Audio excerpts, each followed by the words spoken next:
যে আমাকে যদি ভোট প্রচারে পাঠানো হয়, আমি মমতা বন্দ্যোপাধ্যায় অভিষেক বন্দ্যোপাধ্যায়কে বলতে চাইছি, আমাকে যদি ভোট প্রচারে পাঠানো হয় তাহলে আমাকে ভাঙড়ে পাঠান, আর না হলে শুভেন্দু অধিকারী যেখানে দাঁড়াবে।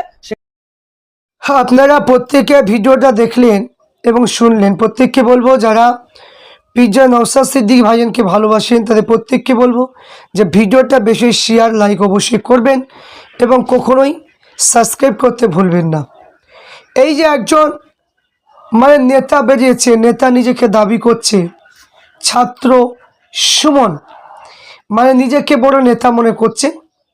তো তিনার আশা, তিনার মনে বড় বাসনা যে আমি একটু ভোট প্রচারে নামবো, ভোট প্রচারে নামবো।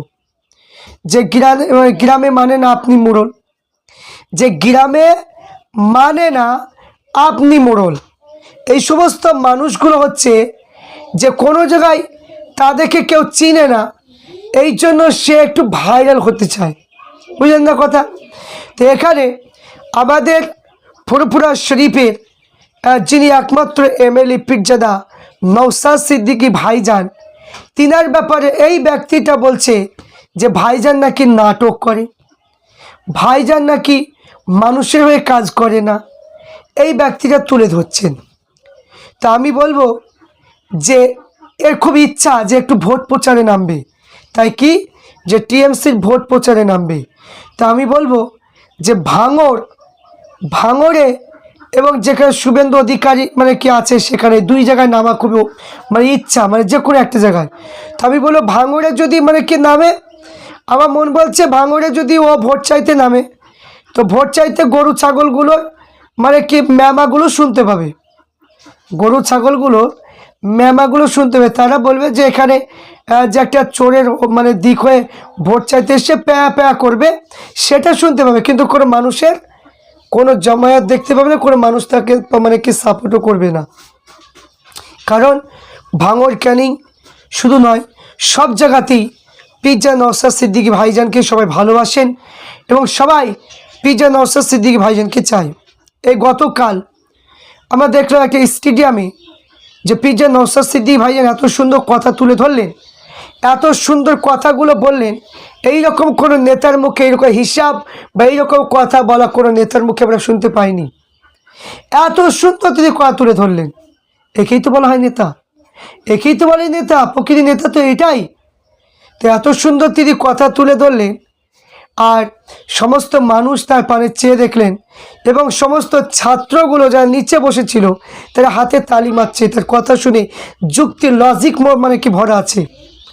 তো পিৎজা নওশাদ সিদ্দিকী তিনি সমস্ত যত নেতা এমপি এমএলএ যারা রয়েছে তাদের মধ্যে আমার দৃষ্টিকোণে 1 নম্বরে আছে। হেভিওয়েট কি নেতা তিনি, অল্প বয়সে এত বড় নেতা, এত কথার যুক্তি আছে। তো এইরকম বক্তব্য দেওয়ার মতো কেউ কারোর মধ্যে পাইনি। কিছু কিছু নেতা আছে যে আমাকে ভোট না দিলে লক্ষ্মী ভাণ্ডার বন্ধ করে দেব, ঘরের টাকা ঢুকবে না, এই যে বিভিন্ন রকমের হিংসামূলক কথা বলে। কিন্তু তিনি কি বললেন, যে তিনি প্রকৃতি বললেন যে আমি শুধু মুসলমানের জন্য একা নেতা নয়, আমি নেতার সমস্ত জাতি ধর্ম বর্ণ নির্বিশেষে প্রত্যেকের নেতা। এটা কি বলা হয় আদর্শ? যে আদর্শটা পাওয়া যাবে যে মানুষের হয়ে কাজ করার জন্য, যে আদর্শটা থাকবে মানুষের পাশে দাঁড়ানো, যে আদর্শটা থাকবে ধর্ম নিয়ে বিভাজন যেন না হয়, আদর্শটা থাকতে হবে প্রত্যেক মানুষের প্রতি ভালোবাসা। এটা কি নামই হচ্ছে নেতা, নেতা হচ্ছে এটাই।